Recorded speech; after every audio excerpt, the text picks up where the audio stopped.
Every year, the NBA showcases 24 All-Stars and 28 Rising Stars at the midway point in the season. Some of these players let us down. Some of these players surprise us. Today, we're going to be discussing 3 NBA Rising Stars with a very bright future. We're going to be talking about their strengths and things that they need to improve on. I think all these guys have potential to be important pieces and role players and/or stars on championship level rosters. We're going to be getting into all of that in today's video, guys, but before we do, I just want to say we're uploading every single day for this month of March, and we're on the road to 1,000 subscribers. So if you're new here and want to support this channel's growth, please be sure to consider subscribing so you don't miss out on any of this daily NBA content. Without further ado, let's get straight into this video talking about the first rising star, Walker Kessler. Walker Kessler is one of those talents that just comes in and has an instant impact on his team. With the loss of Rudy Gobert this offseason, the Utah Jazz were looking for someone who is going to be the man in the middle, that 5-man, that rim protector, that defensive ambassador, and Walker Kessler has stepped in and showed out in his role this season. This season, in only 23 minutes, he's averaging 9 points, 8.5 rebounds, and almost 2.5 blocks a game. I'm not really a big fan of the per 36 minute stats, but if you scale his numbers to per 36, he's averaging 14 points, 13 rebounds, and nearly 4 blocks a game. Walker Kessler is an amazing talent for this Utah Jazz team. He's looked amazing so far in his rookie season. He's played in 67 out of 71 of the Utah Jazz's games, and I really think his strengths come on the defensive side. He's very patient on defense. He's also just as patient on offense. He's a great shot blocker. He's a great rim runner, and he's a great screen setter. He does all the little things you'd want your big man to do, and like I said in the beginning, I think he's doing an excellent job of kind of replacing Rudy Gobert, if you will. Things that he definitely needs to improve on is expanding his scoring ability, something further than just catching balls and passes off the rim run and using his drop depth and length to score over smaller defenders. These are all really great things that he does, but he's definitely not achieved a bag, and it's okay because he is a rookie big man, and sometimes that transition from college to the NBA is a lot, but he just needs to understand the pace of an NBA offense as a whole. He has a lot of really great guys in his locker room, and he had a lot of great vets to start this season, like Mike Conley in the locker room. This Utah Jazz team has looked completely different from the start of the season to now, but one thing that has been concrete is Walker Kessler's ability. I really do hope that the Jazz keep him long term by Lauri Markkanen. I think those two really complement each other, as Lauri is more of the offensive power and Walker Kessler is more of the defensive power. I mean, he was a defensive player of the year when he was in college.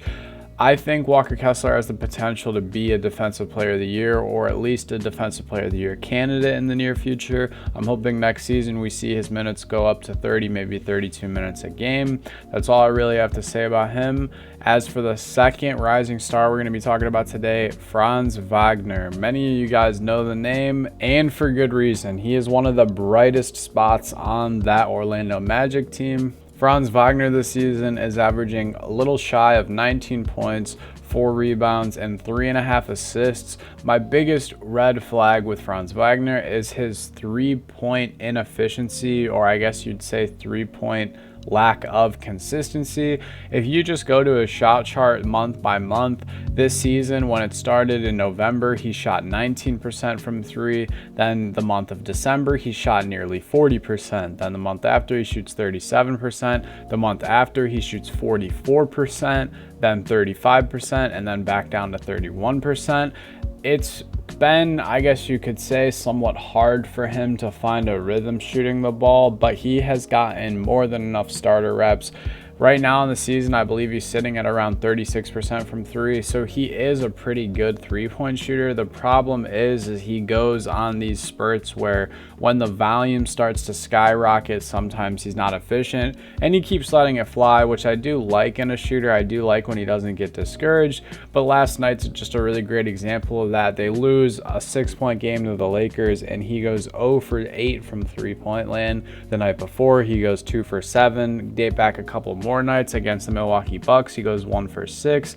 But then you have those games where he's going 4 for 7, or usually you see 1 for 2 or 2 for 5.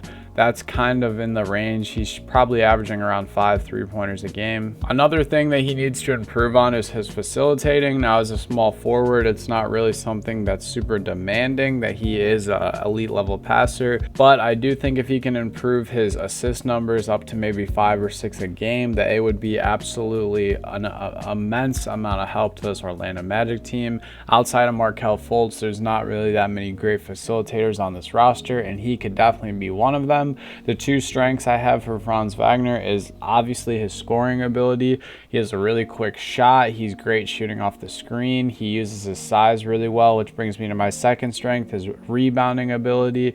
While it doesn't really pop out on the stat sheets, you definitely see him fighting for those rebounds down low, and he does a really, really good job of using his body. Franz Wagner is going to be an amazing player for years to come, and out of these three guys, he will probably be the first All-Star.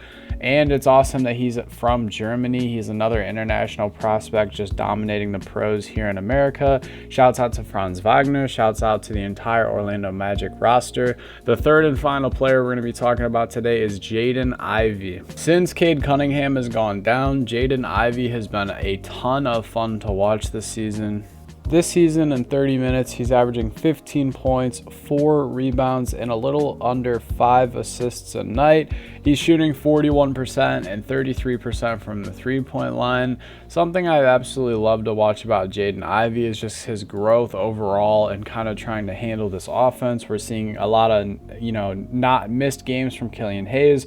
Obviously, like I said, Cade Cunningham was out with the season for that Achilles injury, and Jaden Ivey has just shown time and time again that he's an elite level scorer, or at least has the potential to be an elite level scorer. He's a great ball handler. He has great ability creating shots. He initiates contact down low very well, which just makes him an even better scorer. The weaknesses in his game would just be his decision making, and this comes with a rookie point guard. I mean, we saw a little bit of it at his time in Purdue that he wasn't the best facilitator or decision maker. However, he has looked pretty solid so far this season. Also, the second thing, his efficiency overall, especially from downtown. He wasn't the best three-point shooter in college, and here in the pros, you see flashes of him being a good three-point shooter, but he's definitely very streaky to start his career.